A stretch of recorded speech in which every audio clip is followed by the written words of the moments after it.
Salam and peace be upon you. My name is Muhammad Layiq Siddiqui, the father of Holophase. Remember the language we are learning.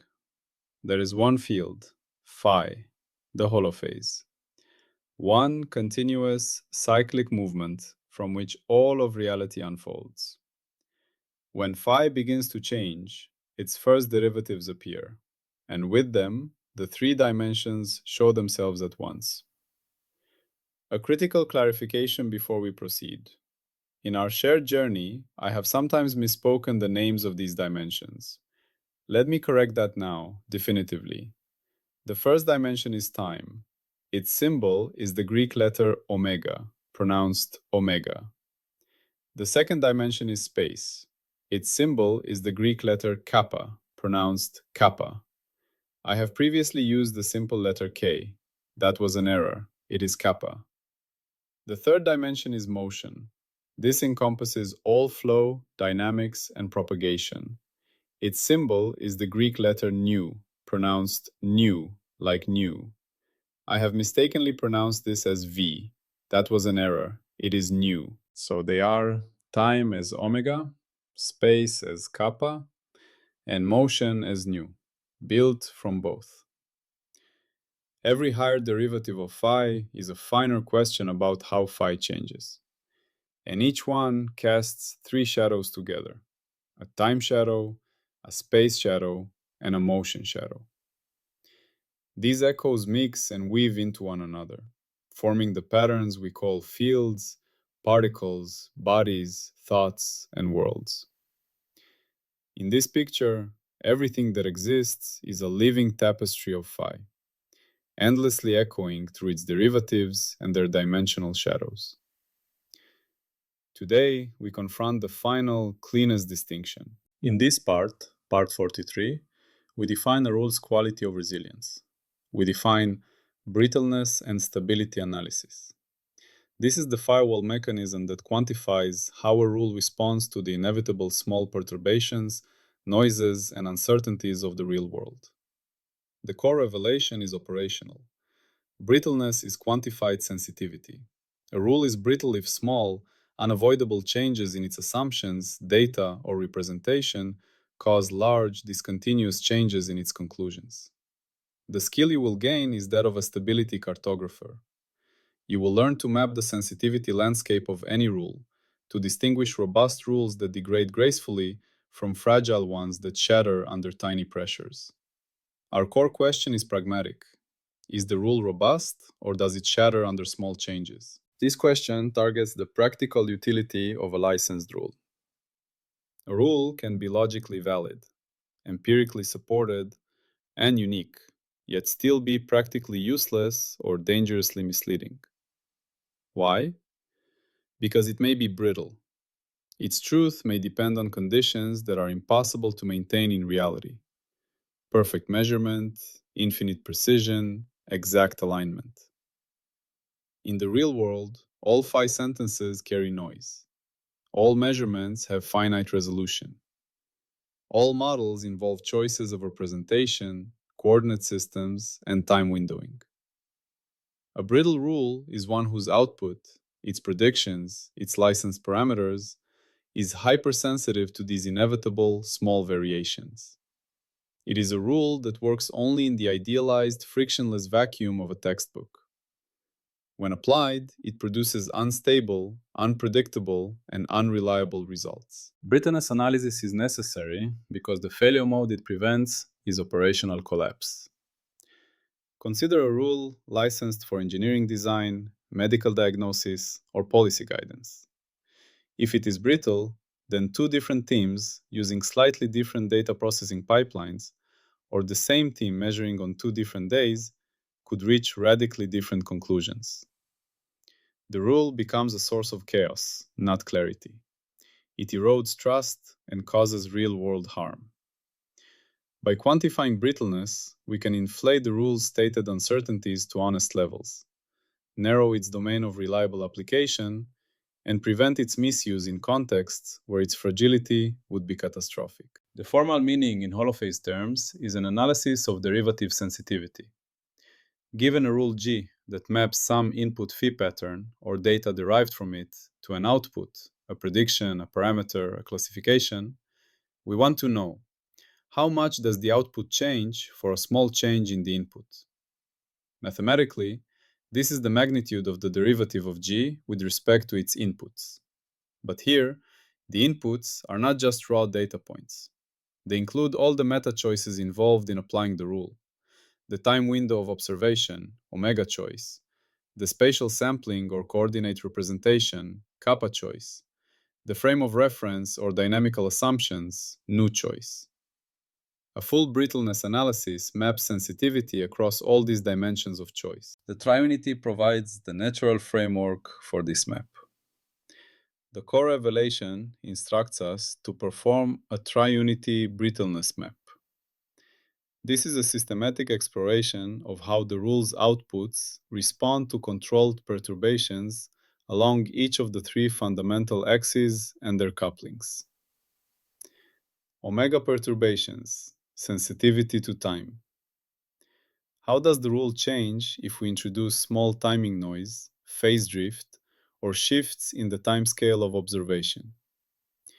If we change the start or end time of our data window, if we sample at a slightly different frequency, a rule that claims to identify a 10-year climate trend, but reverses its sign if we exclude the data from a single El Niño year, is omega brittle. 2.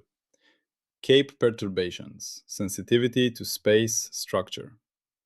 How does the rule change with different spatial sampling, resolution, or coordinate transforms?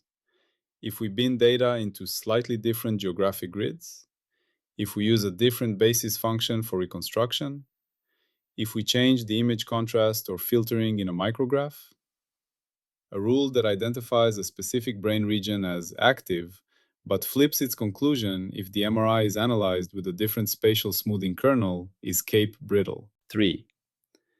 Non-perturbations, sensitivity to motion or forms. Kremlin. How does the rule change under different assumptions about dynamics or reference frames? If we analyze a fluid flow in a slightly different moving frame, if we change the background subtraction model in a spectroscopy measurement, if we use a different constitutive relation to relate stress to strain, a rule that calculates a vehicle's stability but gives a completely different answer if the wind is modeled as a constant force versus a gust spectrum is now brittle. A rule is robust only if no single echo, no single choice of omega windowing, kappa representation, or now frame is a hidden Achilles heel. Its conclusions must be stable across a reasonable range of these inevitable choices. The rule degrades gracefully. Small perturbations cause small, bounded changes in output, consistent with the rule's stated uncertainty margins. This connects decisively to energy as tally. Brittle rules produce unstable energy tallies. Their ledger of credits and debits swings wildly with tiny changes in measurement protocol or model assumptions. A small change in the definition of system boundary, a kappa choice, or in the clock used to measure process duration, an omega choice, can cause the calculated total energy to jump by a large amount, or even change sign. This is a signature of a rule that is not tracking a real stable constraint of phi, but is instead performing a delicate accounting trick that only balances under perfect, unrealizable conditions. Robust rules, in contrast, keep their tallies within declared stability radii. The energy balance holds approximately across a neighborhood of reasonable measurement and modeling choices.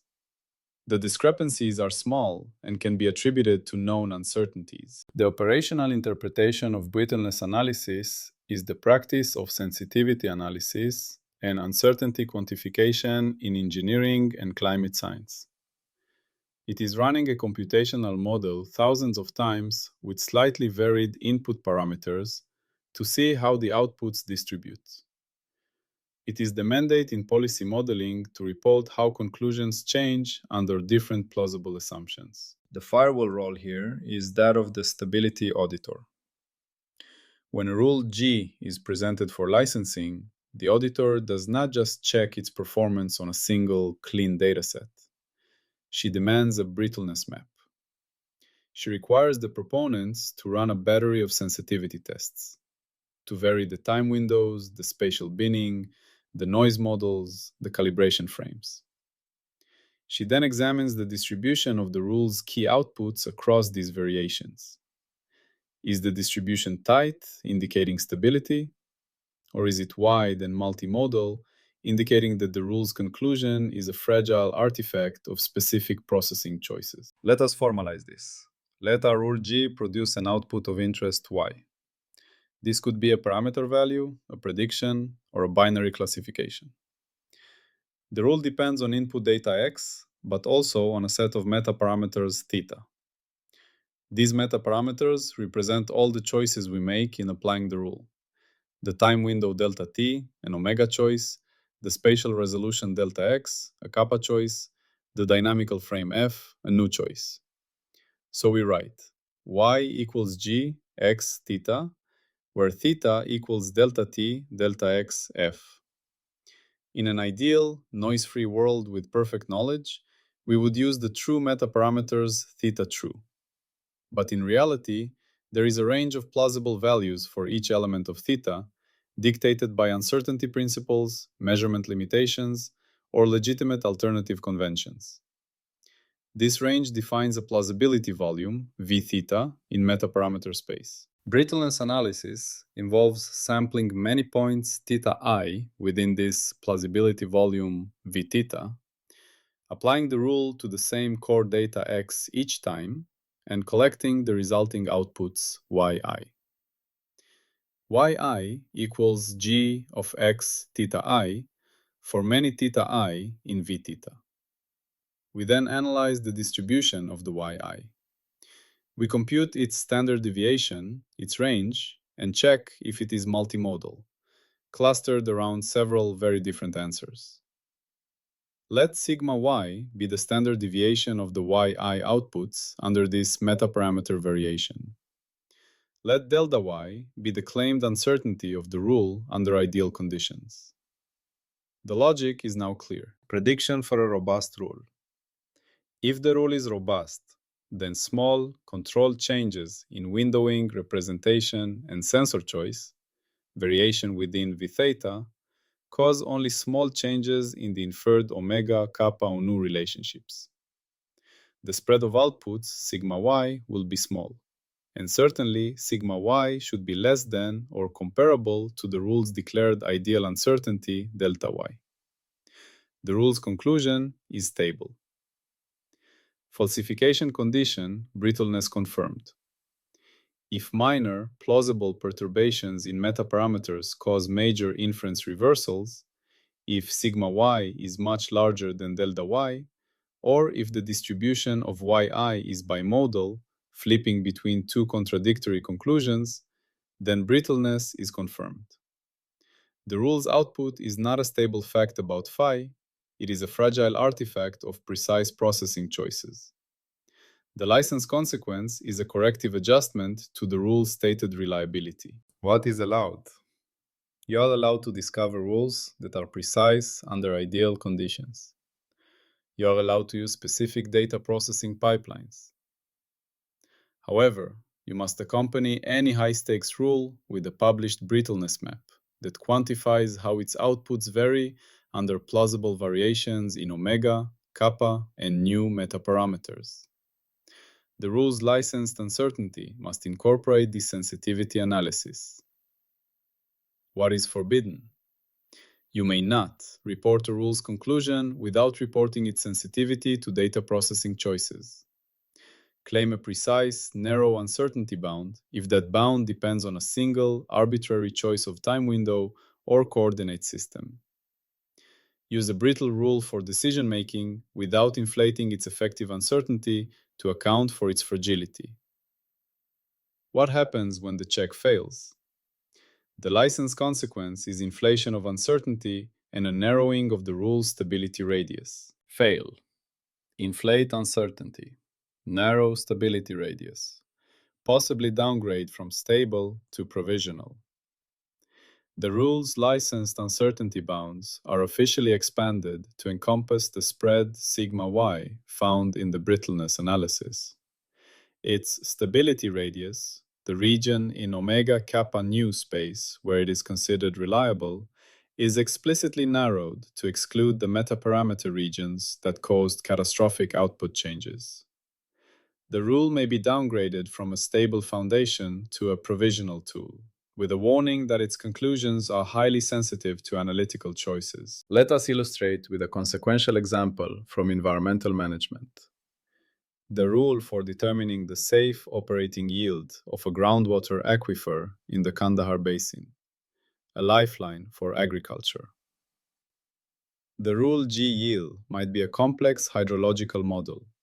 It takes inputs, historical water level measurements, phi sentences over time, omega, well data defining aquifer thickness and permeability, kalpa structure, and estimates of recharge from rainfall and river seepage, new processes. It outputs a number, the maximum sustainable extraction rate in cubic meters per year. Two consulting firms, using publicly available data, are hired to compute G yield. Firm A uses a standard time window of 20 years of water level data. They use a Kriging interpolation for aquifer thickness. They model recharge as a constant annual average based on rainfall records.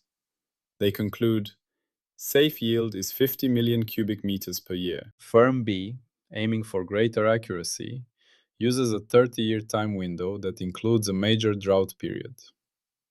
They use a neuroseismic survey for aquifer structure.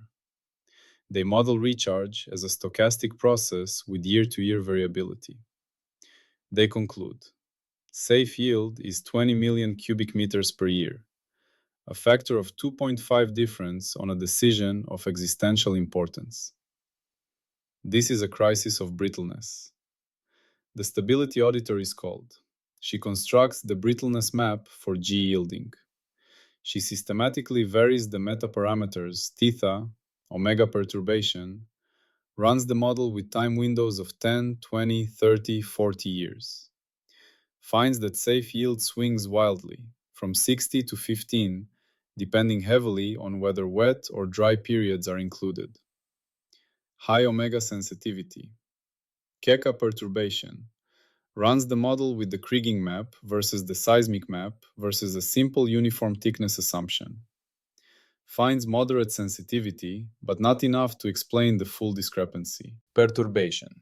Runs the model with constant recharge, stochastic recharge, and a recharge model tied to satellite soil moisture data. Finds enormous sensitivity. The choice of recharge model is the dominant factor. The distribution of outputs Ui is not a tight cluster around 50 or 20. It is a widespread from 10 to 70 with no clear central peak. The rule G yield is profoundly brittle. Its answer is not a fact about the aquifer. It is a highly sensitive function of which modeling assumptions the analyst happened to choose. Falsification condition met. Minor, plausible perturbations, choosing a different time window or recharge model, cause a major inference reversal. Safe yield changes by hundreds of percent. Brittleness is confirmed. License consequence. The rule G YouTube, in its current form, is not licensed to dictate policy. Its reported uncertainty is inflated from perhaps plus or minus 5% to plus or minus 300% to reflect the sensitivity analysis. Its stability radius is narrowed. It can only be used for comparative scenarios. Option A yields more than option B under identical metaparameter choices, not for absolute extraction limits. It is downgraded to a provisional exploratory model. The Aquifer Management Board is instructed that no reliable extraction number can be given until the brittleness is reduced, perhaps by investing in a dense, real-time monitoring network to better constrain the recharge model, reducing new sensitivity, and by defining a standard long-term reference period, reducing omega sensitivity.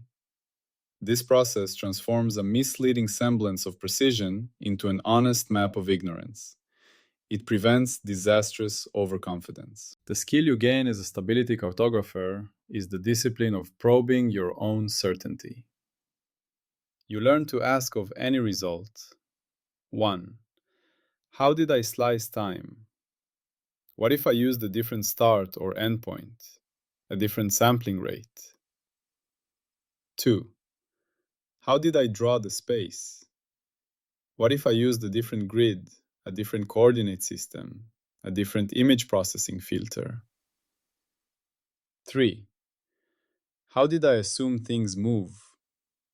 What if I used a different reference frame, a different background model, a different noise assumption? 4. What is the spread of answers across all plausible choices? Is that spread small compared to the effect I'm claiming? This skill is the essence of intellectual honesty in a noisy, complex world. Let us reiterate the core axiom this analysis protects. Rules do not become real by elegance, consensus, or tradition. They earn a license only by surviving falsification, variation, independence, and scope discipline. Brittleness analysis is the ultimate test of variation.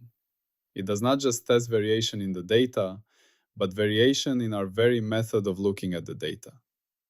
A rule that shatters under this internal variation has not earned a license for real-world application. And the corresponding firewall action? When a rule fails, we do not believe harder. We tighten, downgrade, or retire its license. When a rule is found to be brittle, we do not defend the specific meta-parameter choices that made it work. We inflate its uncertainties. We narrow its domain of stable application.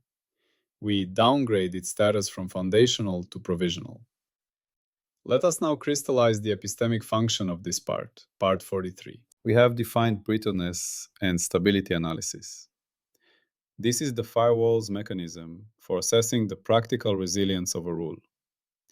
It quantifies the sensitivity of a rule's outputs to small, inevitable perturbations in time windowing, omega, spatial representation, kalpa, and dynamical framing, nu. A robust rule degrades gracefully under such variations. A brittle rule collapses sharply. The firewall acts as the stability auditor, demanding a published brittleness map and using it to set honest uncertainty bounds. The explicit prediction for a robust rule is stable inference under meta-parameter variation. Output changes are bounded and within declared uncertainty. The explicit falsification condition is catastrophic sensitivity. Minor perturbations cause major, discontinuous changes in the rule's conclusions. The license consequence is inflation, stability radius narrowing, and potential downgrade, ensuring the rule is not used beyond its true fragile limits. With this, the firewall now evaluates rules not just for truth, but for usability. It recognizes that a rule that is true but infinitely sensitive is operationally equivalent to a false rule. It builds a body of knowledge that is not just correct, but reliable. Yet, this rigorous process of validation, testing, adversarial challenge, and stability mapping brings us to a final, profound frontier. We have built gates that demand rules be contingent, robust, unique, and stable. But what if a true aspect of phi simply cannot be captured by any rule that can pass these gates? What if some truths are not just hard to find, but are, by their nature, operationally unwritable in the form of a licensable grammar? Now we reach the boundary itself. What if some truths are not just hard, but operationally unwritable? Salam and peace be upon you.